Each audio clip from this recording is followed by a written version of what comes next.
Well, we're back today getting really close to finishing up our fab work. Going to show you how to drill the mounting holes for the tube sockets to use these decorative rings that we're going to be installing. And they sit around the tubes like this. And the really nice thing is they have threaded holes in the bottom of them that act as nuts to sandwich down. These will be put in from underneath, and then these are on the top, and they hold the tube sockets in place without any visible hardware. And so let me get right to this. We're going to use the tube sockets themselves to make sure that we're getting the holes 180 degrees apart from each other so that the tube ring will be centered. And in the past, I have had to slot out the holes a little bit or move them a little bit with a Dremel tool to get the ring to sit perfectly centered on the tube. So you can see there's a fairly big area around it that would cover up any kind of, elongating or enlarging the hole to get it to, move around a little bit to be perfectly centered. So not a big deal if you don't nail it right out of the gate. So we know on these, and let me zoom in here. So we know on these that the hole is going to be out here towards the very edge. So we're going to make a little center mark out here towards the edge.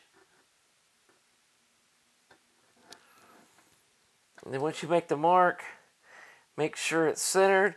Because if it's twisted a half a degree one way or the other, it doesn't matter at all. So we got that centered, and we come over here. And we put our other center mark. Okay? So then we measure the centers of these holes,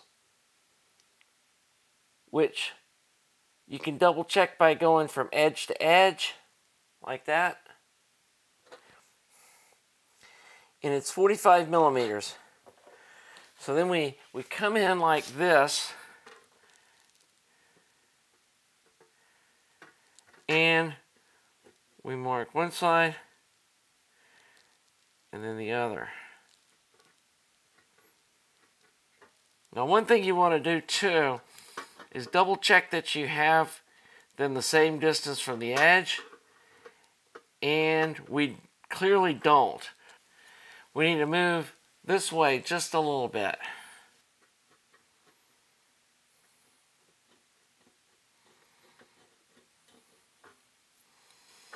And then let's check where that one is.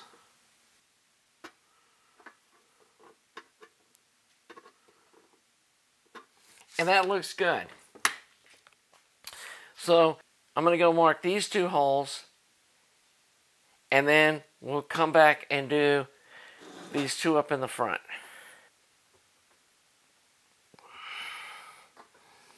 So that's that center mark. There's that center mark. Put it on our 45 millimeters. See if I can eyeball this one a little better.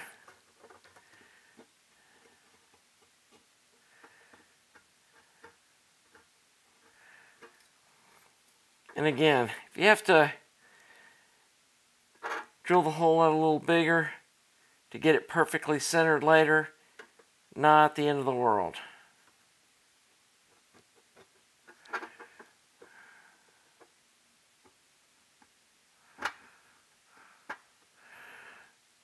Okay, then we're going to come over.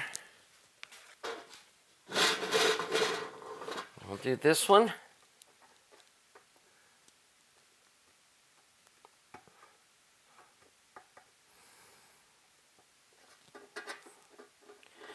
Center mark.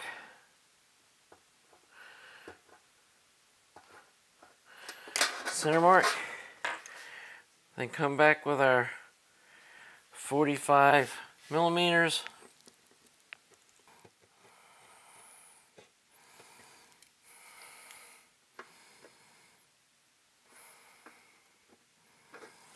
And those look great.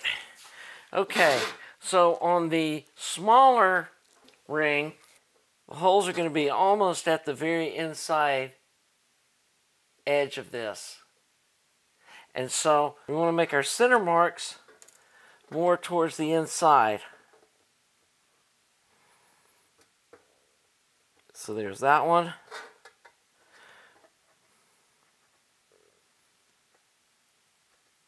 And that one.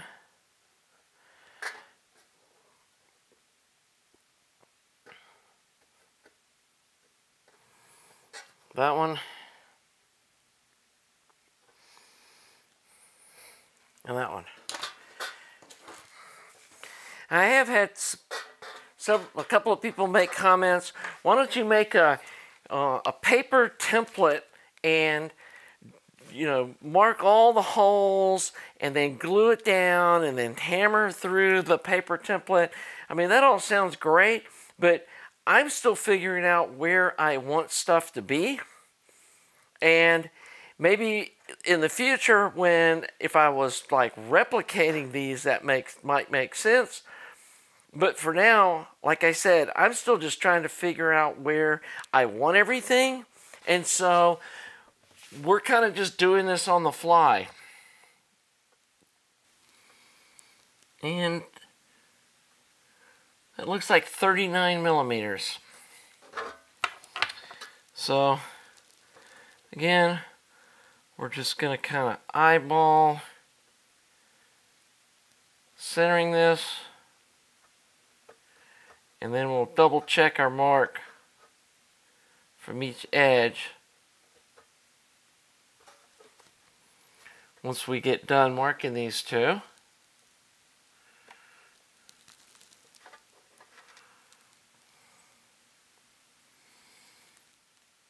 And again, if the tube socket ends up being very, very slightly rotated in the hole, like this one's probably rotated just a tiny bit, doesn't concern me.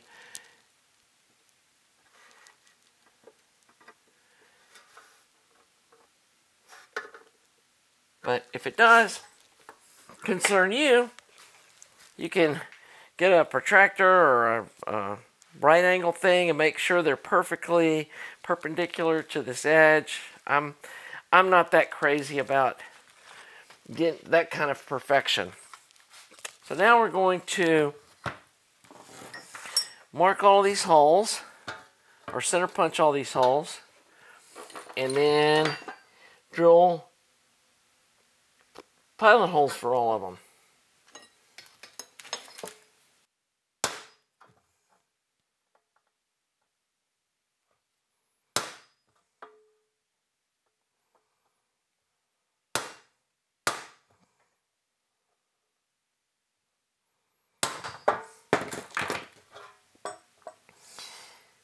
And I think I've said in another video, if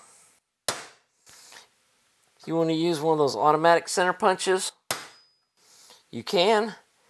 But I feel like this old school hammer style puts a lot better mark in there so that you don't have to worry about the drill walking around on you. So here we go.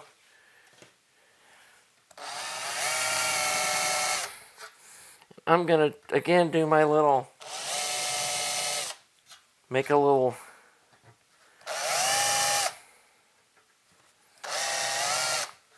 and I'm going to zoom out here, because it's so easy to get focused on doing the work that I'm not staring at the video camera monitor to make sure that everything I'm doing is in the frame.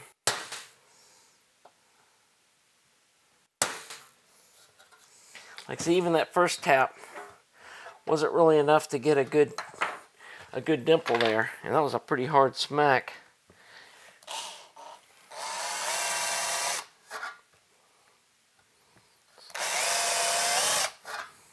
So again, I'm gonna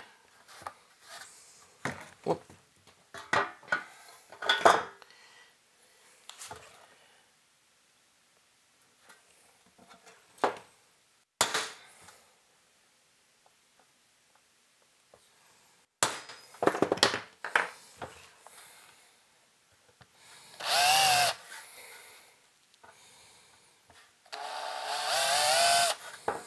And the main thing, I just want to go back and double check that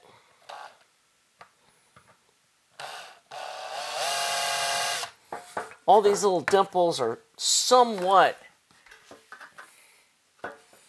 close.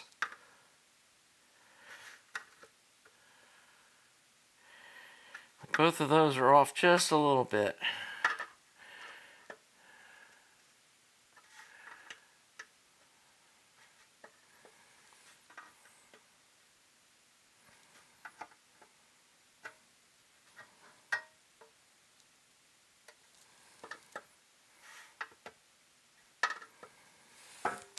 Both of these need to go that way a little bit, and this one needs to go that way a little bit as well.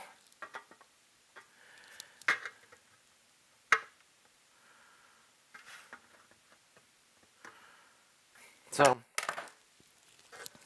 going to try to come in here and put a center punch mark just to the side of that. Let's see if I can get the drill to start into that little dimple.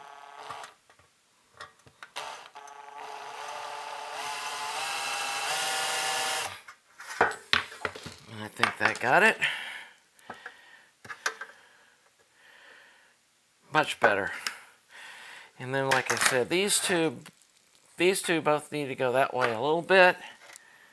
So let me see if I can catch the edge of this one and the edge of that one.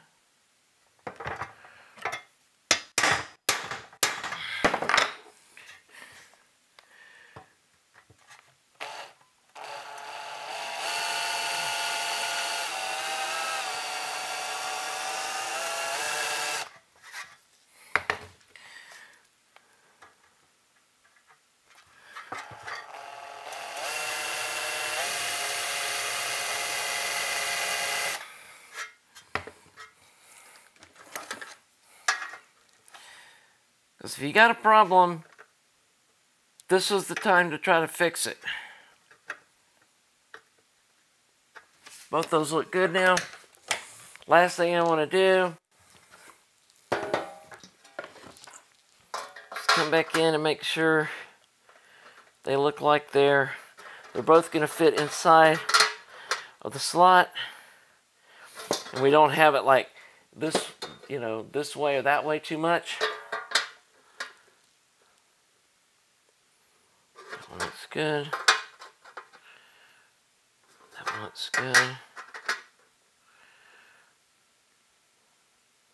And that one looks good.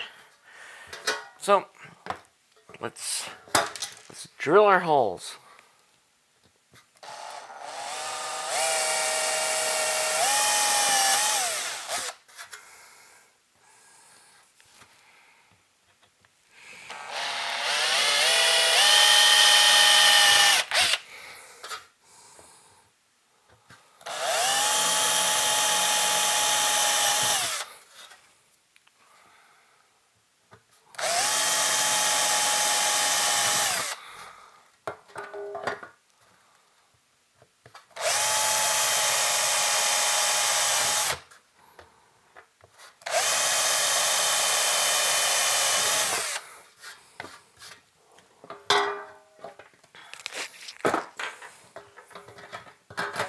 Again, this hole is slightly smaller than what the finished hole size is going to be.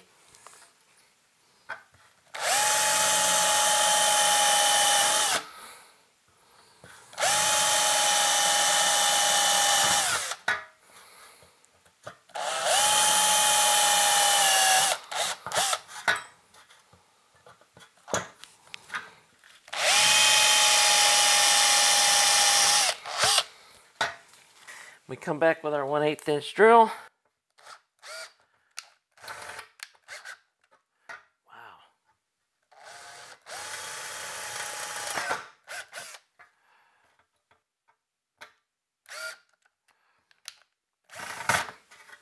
That one really is sharp.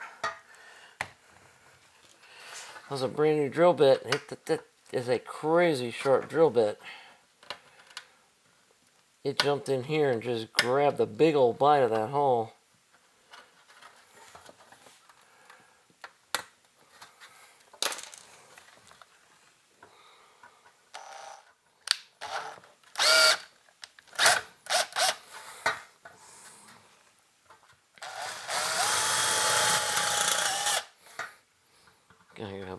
pretty light pressure with this bit.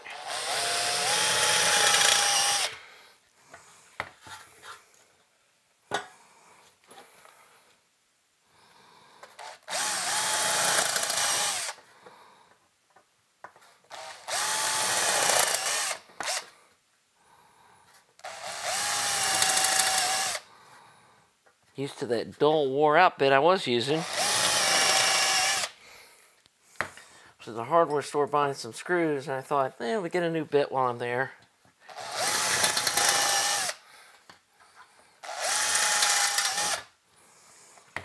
And there we go. And we should be done. Let's hope that our holes line up. So I'm going to get a screwdriver and I'm going to start mounting these tube sockets. So the next step here is to get our big drill bit and come back and deburr all these holes. Probably wouldn't have to use one quite this big for this, but this is the one I kind of dedicated for this task. And then we're going to check the alignment of all these holes. If everything looks good,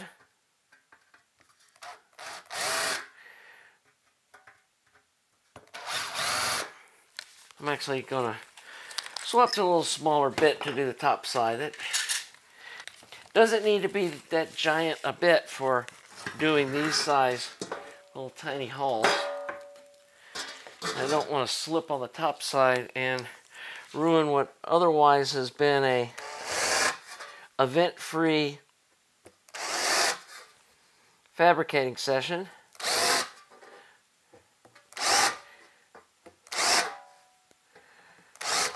And if all these holes turn out to be in the right spot, then I'm going to go off camera and get a little black paint and touch up all these holes, like I said, so that we don't have an issue with rust forming in the future. So what I do now is get a couple of screws, and the main thing we want to make sure is that the holes for the tube rings line up with the holes that we drilled in the chassis. We're not just going to eyeball that. We're going to actually make sure that the screws will go through the hole and into the threads. Because if they don't, or it looks wildly off center from the top side, then we will. And that one needs just a breath of movement that direction. And like I mentioned in another part of the series, you do not want to cross thread any of this stuff, because once you cross thread something, it's almost impossible to uncross thread it.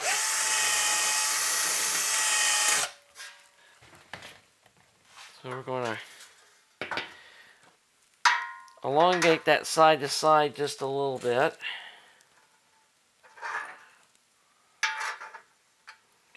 And try again.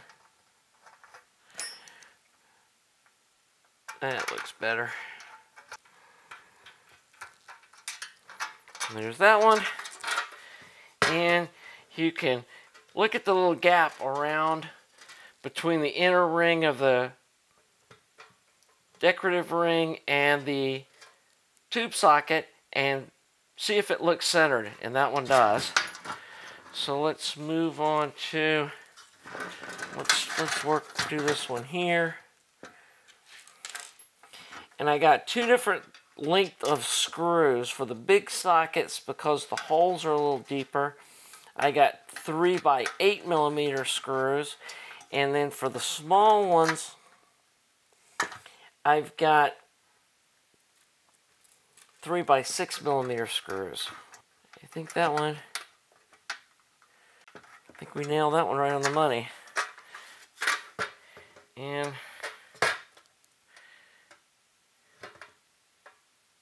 okay, this socket needs to go that way just a little bit, which is no big deal at this point. And like I said, I want to get all of these holes finalized before I come in and put some black paint on them. So I guess it needs to go that way a little bit. So we're gonna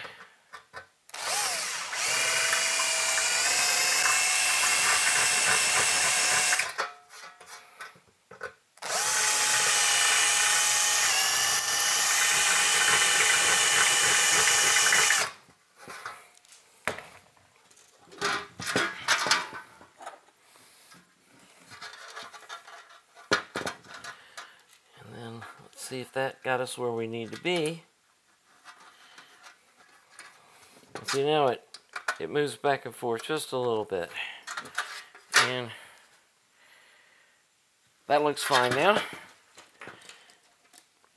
So we got our last one down here on the end. And let's first see if it looks fairly close. It does. And screw this one down a little bit.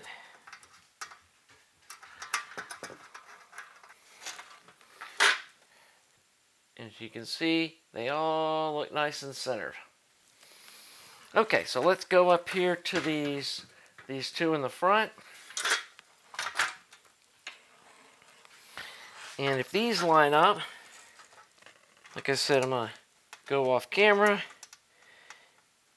and put some black paint on all the protective paint on all the edges of all these holes. Then the last thing that I haven't done yet, because I haven't decided yet where exactly I want to put the power on switch. That one's perfectly centered.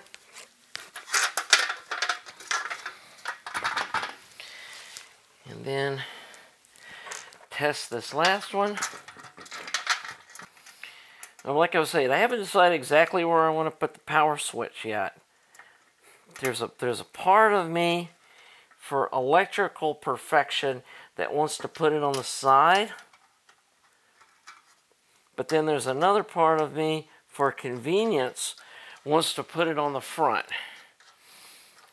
The other reason for putting on the side is all this other trim and the volume knob and my little Skunky Designs logo are all gold, and I have yet to be able to find a gold switch that matches the finish on these. Now this one here, I don't know if you can see it on camera, it's offset that way just a little bit. And so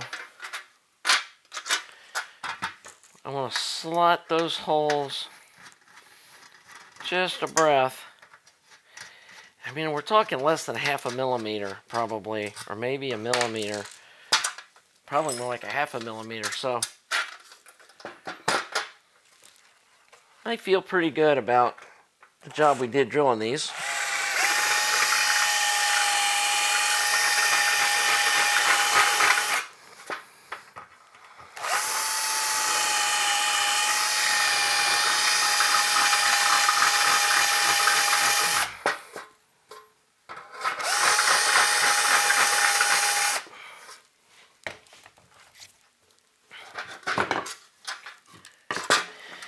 And we'll check this, and then like I said,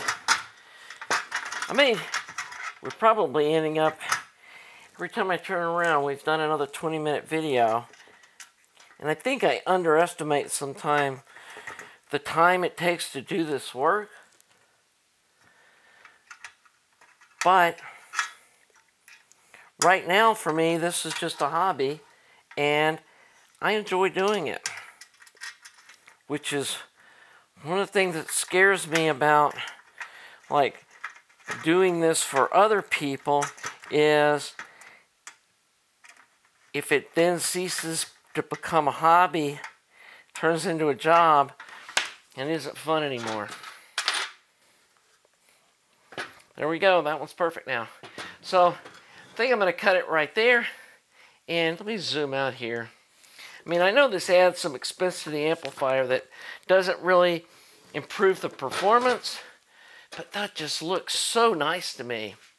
And I think it's worth the $50 or so that these rings cost in the improvement in the appearance of the amp and give it a really unique look that I haven't seen in any other production amplifiers that have something like this. I mean, obviously they do, or somebody wouldn't be selling these rings, but I think the black with this gold and then, you know, the little logo, the volume knob, and then the matching logo, which is why I think I'm going to put the switch back here. I mean, the other thing is I could put it right here on the top, and it would still be near the transformer. You could reach up here and flip it on, and I don't know. Why don't you leave in the comments where you think I should put the power switch. So, hope you're enjoying these videos. If you are, please subscribe to the channel. It really helps me a lot. Like the video. The more y'all do that, the more people are going to see my channel and come enjoy this fun content that I'm creating. So, anyway, we'll be back soon for more 6SQ7 fun. We're going to start bolting this thing all together and start working on the wiring. So until then, have a great day.